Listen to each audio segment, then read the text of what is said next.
brown ya musawo. Ate ono wa black.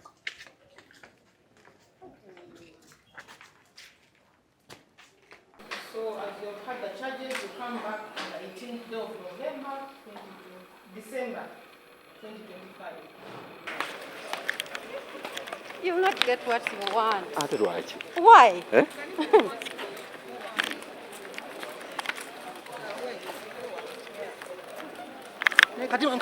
Kakube. Eh?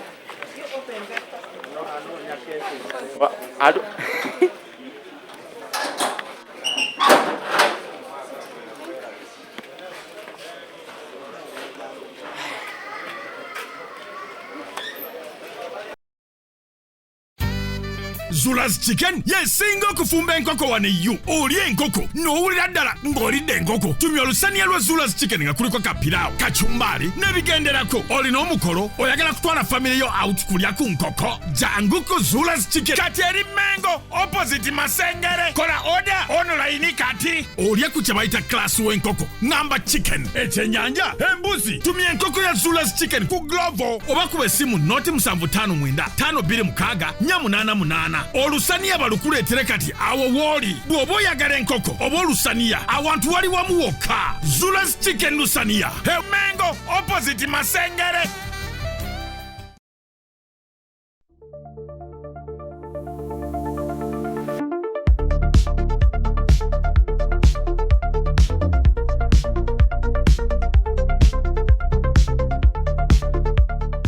The views and opinions expressed in this program are those of the speakers and don't necessarily reflect the views and positions of this channel. The channel cannot be held accountable for any views expressed during this program.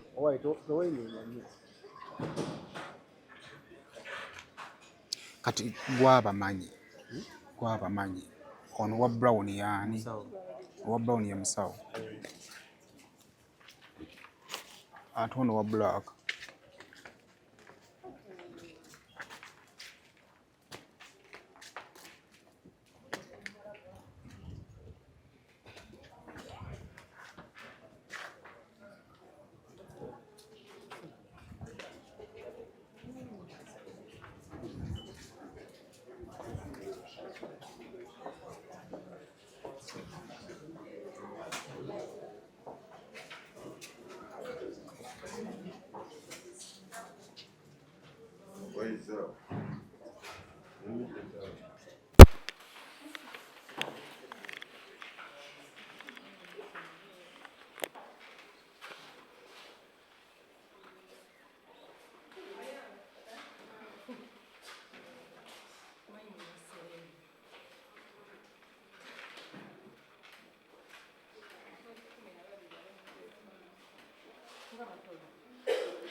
Lunga Daisy. Nava. Nambalira Joyce.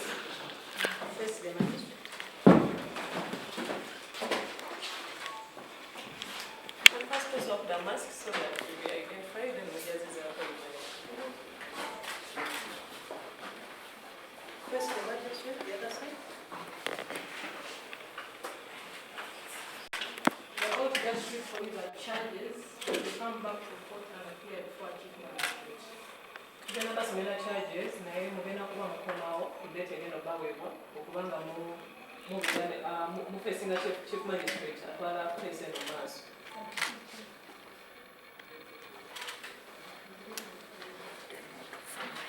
Charges ziri munaana nga bwe babagambye omulamuzi. Charges esooka eriko human sacrifice.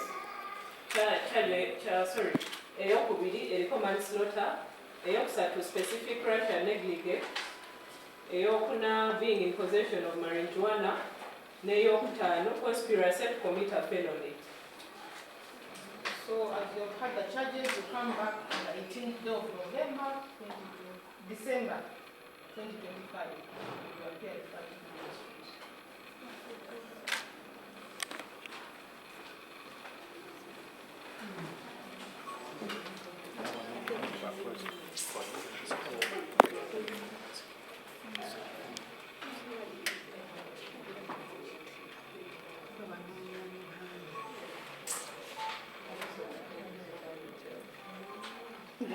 So when we charge ya kutaano yokka, charge esooka paka kulokuna kuliko Brian White. Mwabana muli ku charge esembayo eya conspiracy to commit a felony and others. Oh, actually, muli nasatu.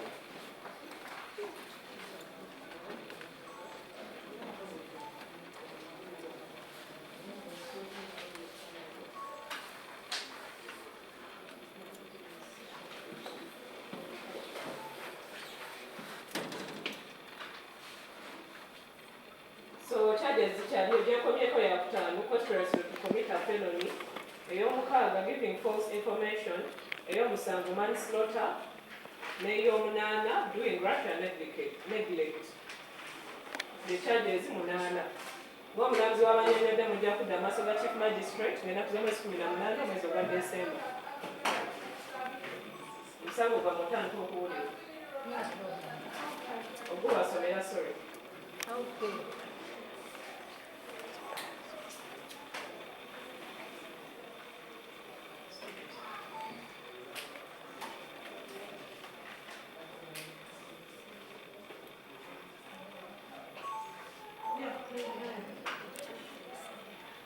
Date mujipute 18 December.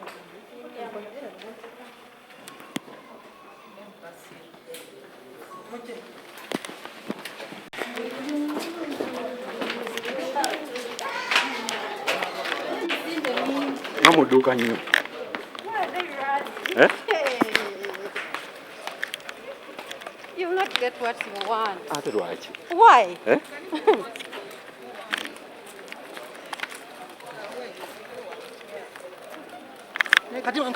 Kakube. Eh?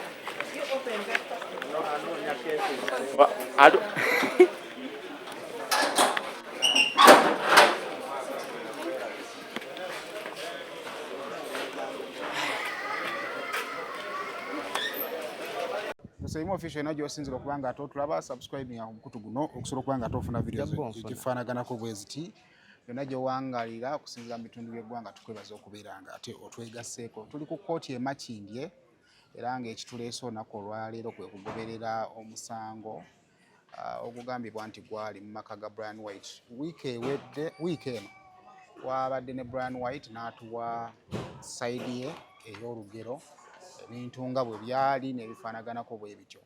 Naye olwaleero bwe tuze mu kkooti waleeteddwayo abakyala babadde bana. Bakyala bali bana. Ani alina essimu awo? Abakyala bali bana nga bakulembeddwa Nalunga Daisy. Nalunga Daisy yabadde ayambadde atya? Yo wakati. Yayambadde jampa eriko Uganda ya black. Yalina kati omukyala abadde mu maaso asingamu obuvumu. kati ono Nalonga Daisy. Mhm. Nalonga Daisy ye mukyala wa Brian White. Ono mukyala wa Brian White. Era nga Nalonga Daisy ku report oba gye twandiyise badge gye bateeka ku mulambo mu mochare ye next of kin eyalabikira ku bode y'omwana eyafa. Okay. Kati oye tuli confirmed nti mu nsonga zino mwali. Kubanga n'omwana agenda okufa yaliwo. Era ye mutuufu. Tufuuka mulamuzi taata. Ye mutuufu okubuuza omwana yafa ki. Okay, kakati abalala bakibole betulengeddemu abalala. Kubaddeko omukyala Joyce. Joyce oyo gw'olengera awo mu kaduuku lwawo mu kadinisa. Joyce ali ani? Joyce ye administrator wa weddwaliro lya Mabirizi. Mukyala Mabirizi hospital. Ye administrator walyo. Kati ate bano abawala ababiri be bakozi. Wa Brian White. Yes. Okay. Mu misango egitusomeddwa mubaddemu possession of marijuana. Egyo gya Brian White. Mubaddemu manslaughter. Manslaughter kwekutta mu butali bugenderevu. Mubaddemu negligence. Okugayalirira kati ekyo kigwa wa musawo. Mulimu conniving to commit okubuza obujulizi bakwatagana okubanga bafutyanka obujulizi. Naawe obaddeyo mu kooti. Ojjukira kati okusinziira ku misango egivunaanibwa bano tekubadde mada. Tekubaddeeko mada naye nga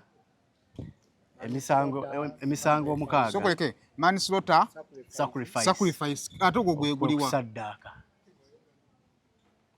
So manslaughter kutta muntu mu butali bugenderevu, sacrifice kusaddaaka. Kati oguba gwa jjajja Brian. Emisango omukaaga gya jjajja Brian. Possession of marijuana. Emisango omunaana jjajja Brian avunaanibwa emisango mukaaga. N'ogwa possession marijuana guba gwa jjajja Brian. Negligence. Jjajja yalina enjaga. Negligence guba gwani awo? Bonna gubakwata. Tubadde tutaddeko conniving to commit felony. Felony anti kati nga bwe okubaana naawe okubuzaabuza. Kitegeeza omukyala yeekobaana ne Brian White okubuzaabuza. Kati n'omusawo yeekobaana nabo bonna okubuzaabuza okulaba ng'omwana ono afuna obujjanjabi mu budde. N'emisango emirala 3 egibadde mu musango ogwo.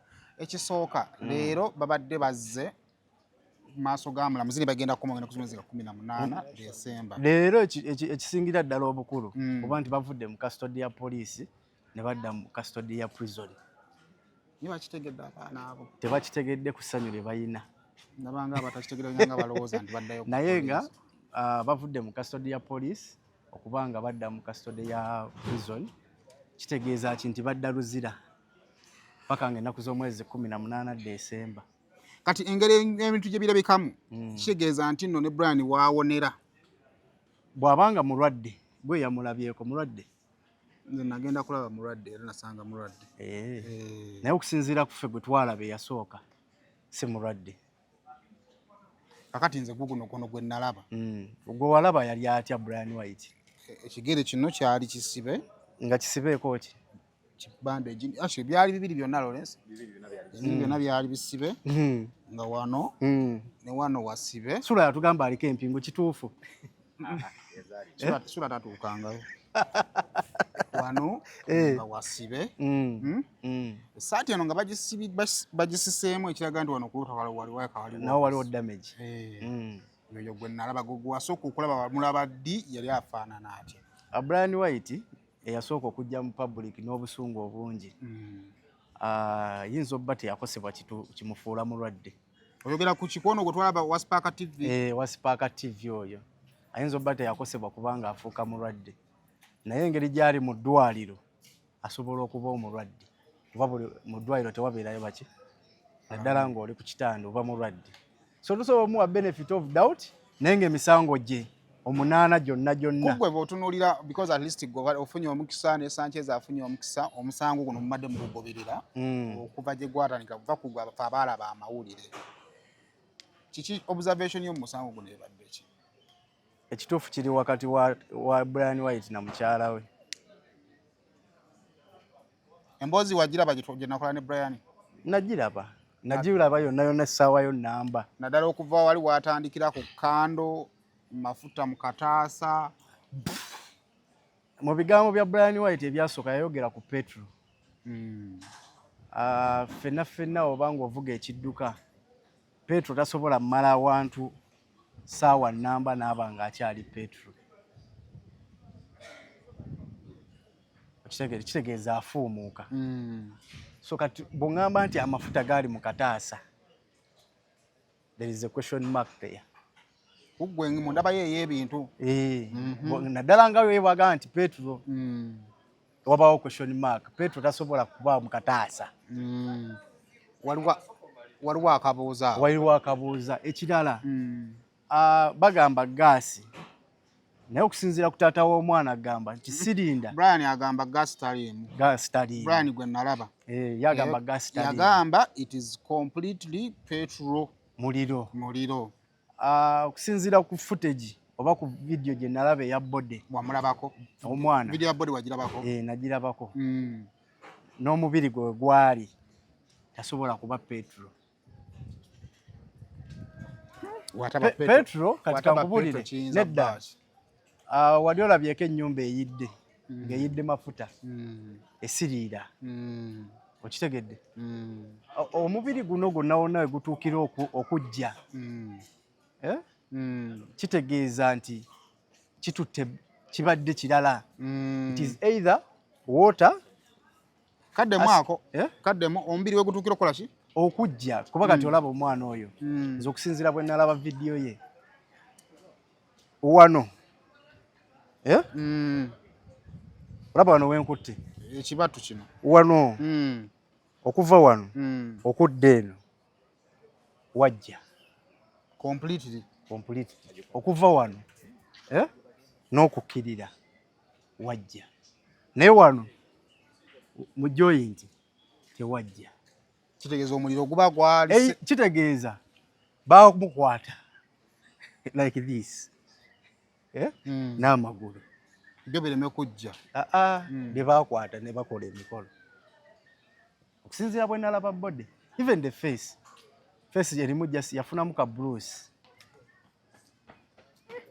kitegeeza nti either baali balwana kwe kufuna that cut naye guba nga gwali muliro Brian ebiwundu byalina wanna kye nalabako kye bandagako ekyomukigere bakindagako ku simu yagamba yasamba naye giiramu so ekituufu nga bwe nkugambye nti omuntu gwe tusobola okuba nga tubuuza the mere fact the real question ekituufu alina kuba mukyala wa Brian White ne Brian White be balina obba nga bamanya ekituufu ekyagenda mu maaso abalala bonna ebamboozi kunyumya kati omusawo nga ye by the taking a time ne David okuba nga tugenda ku ddwaliro omusawo ono atubuulire what transpired omugenda omusawo yabagamba atya baatugamba taliiwo naye okusinziira ku baana oba ku bantu abaaliwo nga baleeta omwana oyo bode ogirabye bafunya nnyo feesi ogwo muliro oba mazzi oba asidi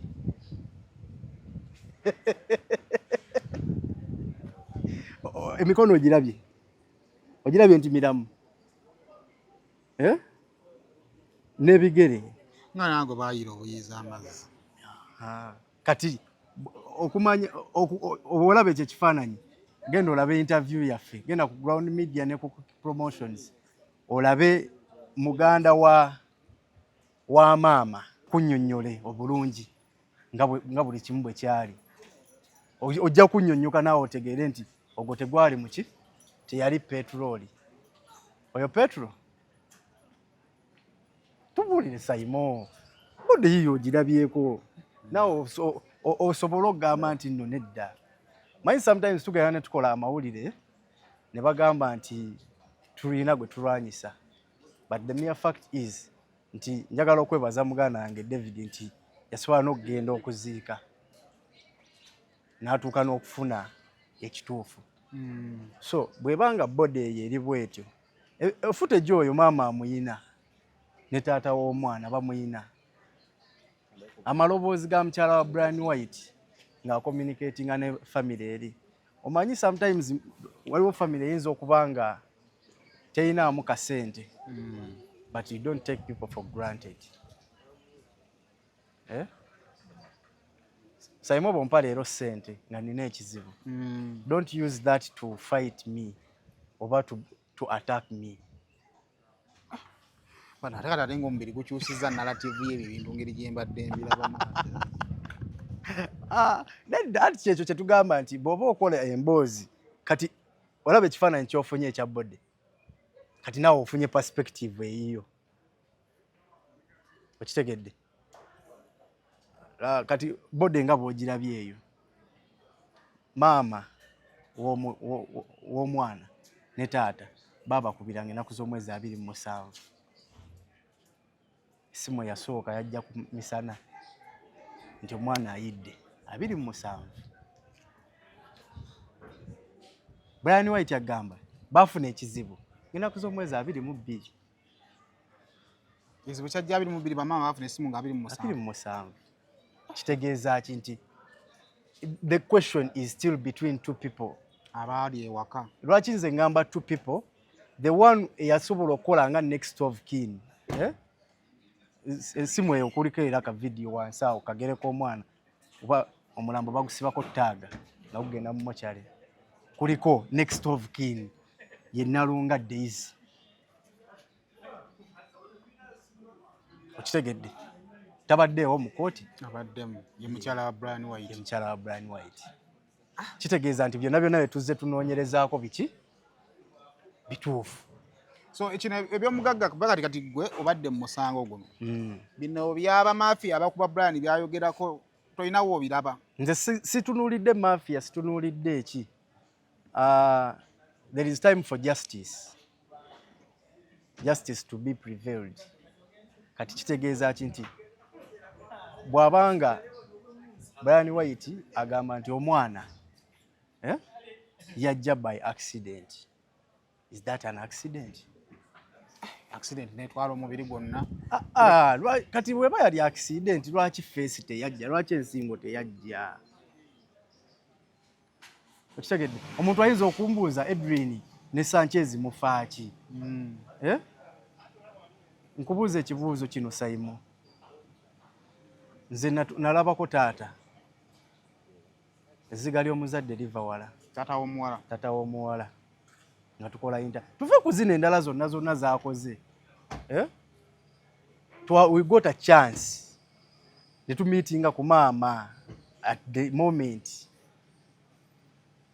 Naye nga buli muntu yenna yenna yeetaaga okuweebwa obwenkanya. Sula yaleese akagambo akapya kalo towummula.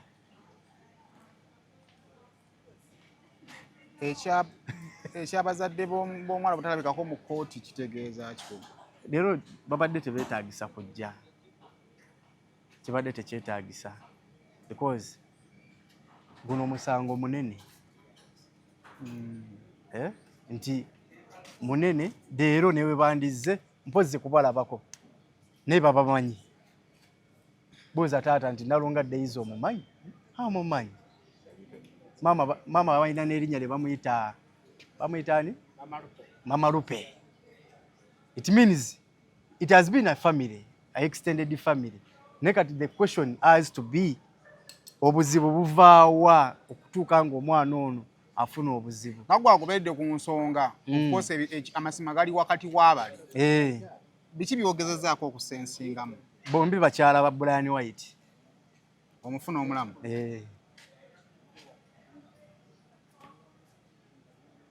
Okitegedde? Twalina ebbula yakyegaana ekyo. Bombi bakyala be. Ye musajja muganda tasobola kubeera najjoogo bwerityo okuleeta abakazi babiri mu nnyumba y'emu. Ngenda kukujuliza era. Genda ku Ground Media oba ku Promotions. olabe emboozi y'omuwala eyatwala Kalo ewa Brian White mulongo babirye era naye ye Kalo babirye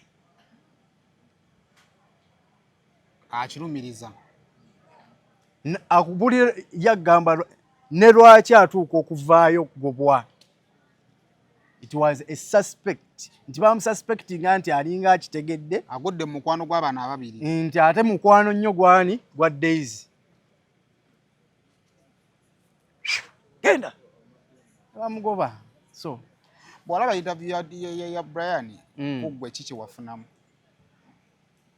kye nafunamu bagoberedde emboozi eno ebibuuzo byewali byomaze bye mbadde nnoonya. Brian White teyatuddamu kituufu ate naye wakoze interview teyazzeemu kituufu wabula ate kye yatuyamba mu byonna is to reveal nti omwana yafuna obuzibu mu bbanga eryayitawo compared ku kitubadde tukola ki tumanyi. talina kibuuzo kye yaddamu talina kye yaddamu wabula ate ekintu kye yatuwa nti obuzibu bwate it took like a week. Okitegedde so wabula kati kiri bwe kiti 22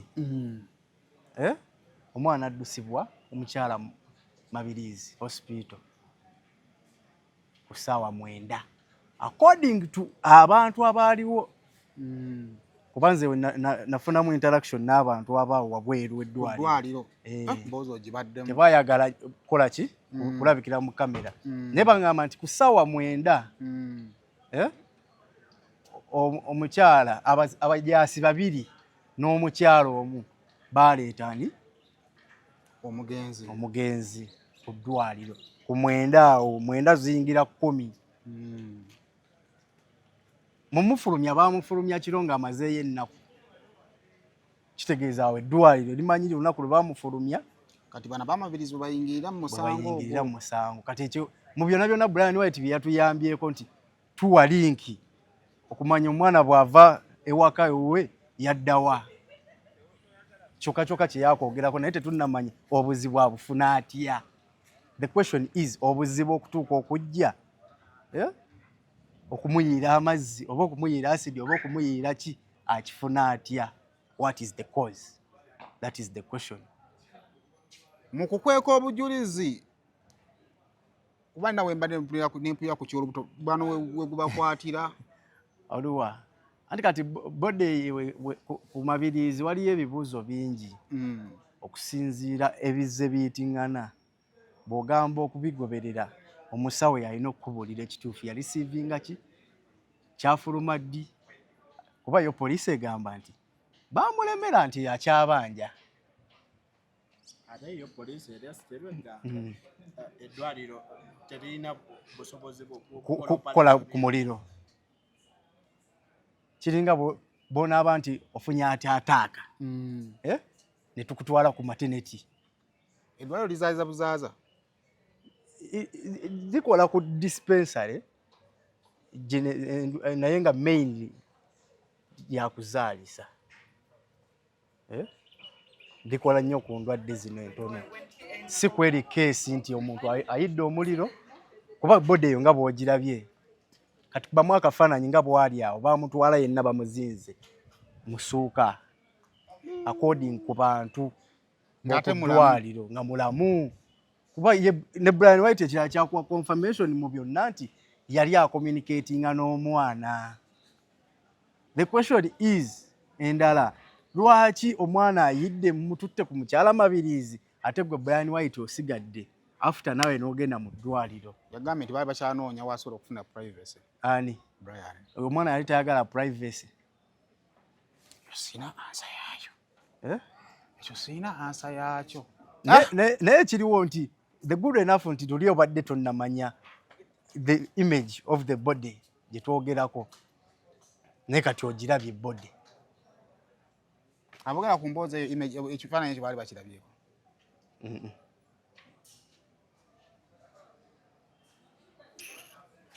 kati kaakati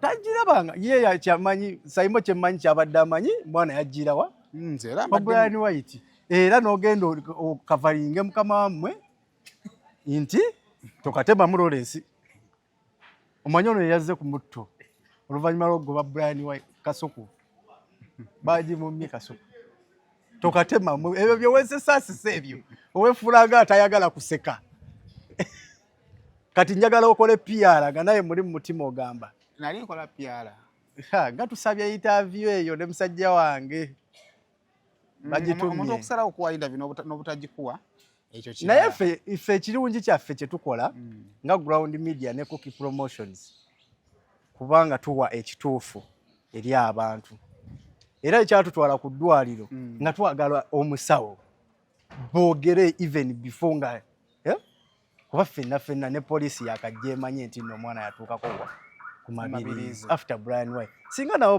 vaayo ne boogera ne baga kituufu twareceiving bode oba twareceiving omwana nga mulamu and this happened ne tulaba nga embeera tutabuseeko ne tugagamba mukole eki mugende ekyo kyandibadde okay to the public naye kati essaawa ya leero ffenna tulina ekifaananyi kimu nti eddwaliro lyalemera omwana ng'embeera tebagisobola lwa ssente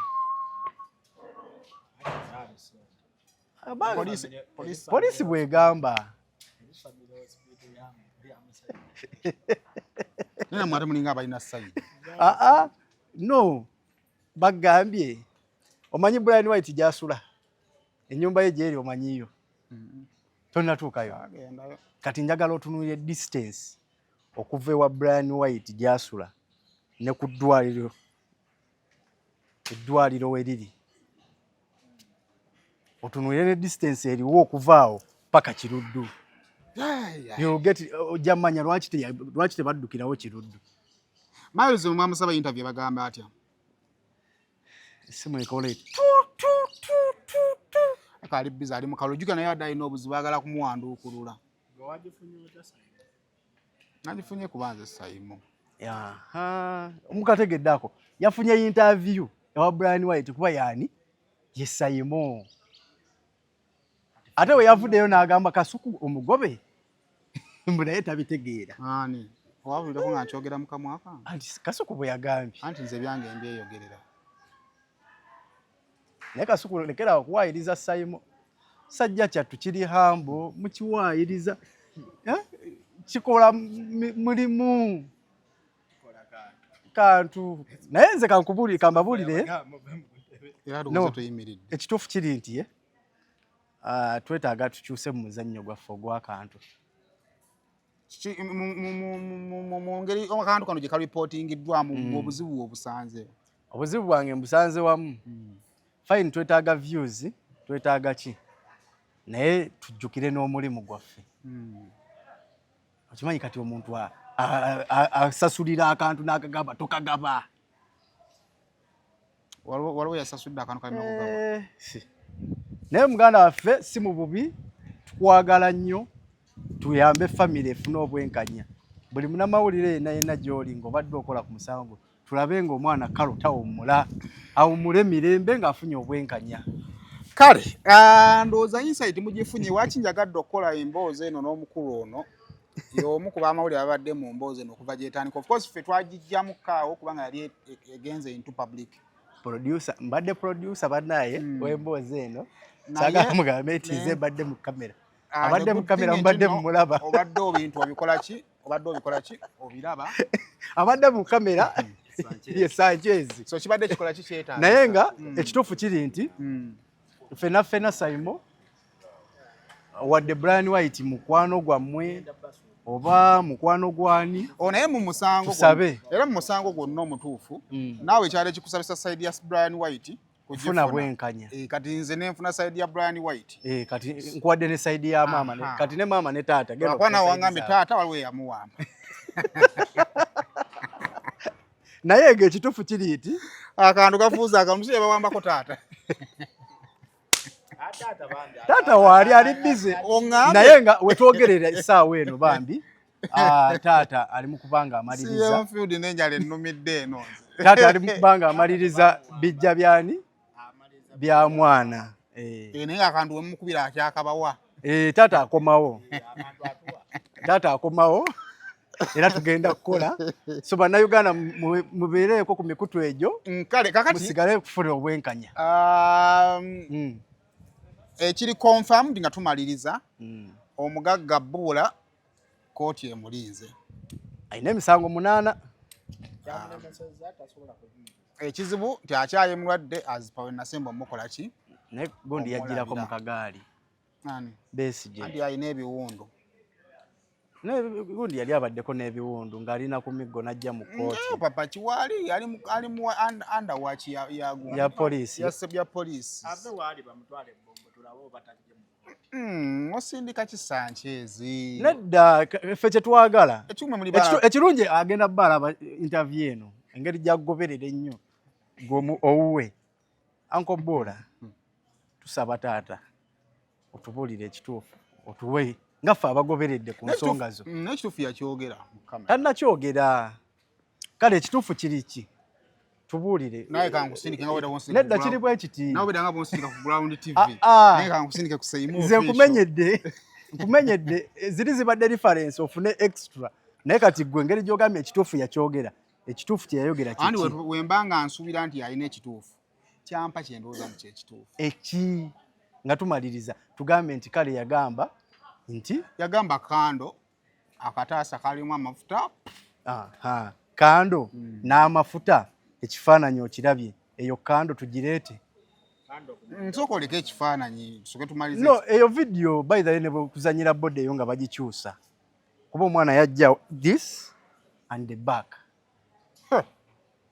ate omufaliso kwe yali tegwajja nesooka n'engoye bwe gabanga amafuta engoye ze yalimu bagamba teri ku mufaliso yali ku seminti Bula atugamba yali yebase wansi kakeeka kakeeka kajja omuwala yali bwereere engoye tezamugirako no nga bw'olabye bode ekifaananyi okirabye Saimu nga njagala nga tumaliriza owe abantu baneeno abatugoberera ku mikutu egy'enjawulo kati abaana bakugamba banda banga omusiru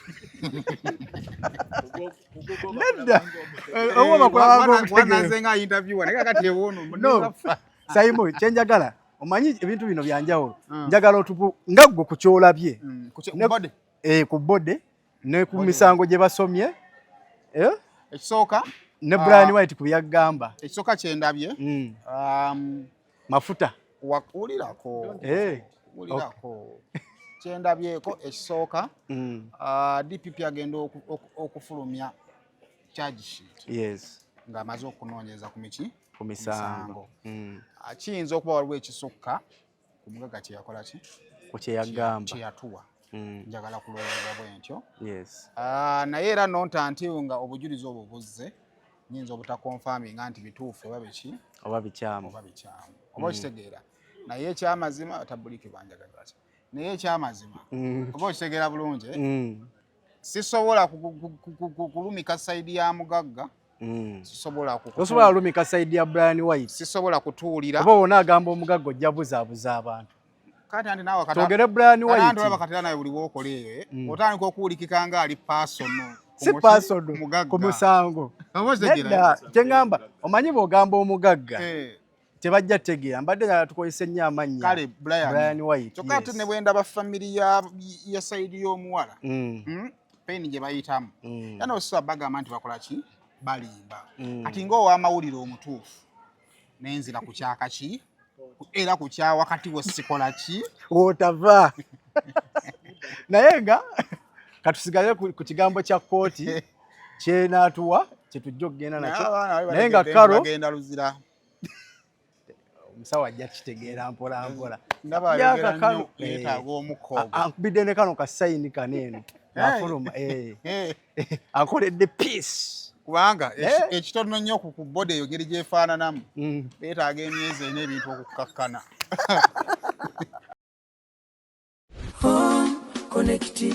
bano bemmanya bakira mu by'okugula n'okutunda ettaka n'amayumba bo beesigwa be batakusiba kiwani Connect Properties be bakuyunga ku maka gagolubererako ne kole n'ekibanja mpola kati beeyune munywani Tusange ku office zaffe ku Kampala Road ku Mabirizi Complex ku mwaliro gw'omusanvu ne Nansana ku Mastowa ku kizimbe okuli Opportunity Bank ku mwaliro gw'okubiri oba tukubire ku ssimu naawe osobola okufuuka landlord n'ekyapa kyo mu ngalo.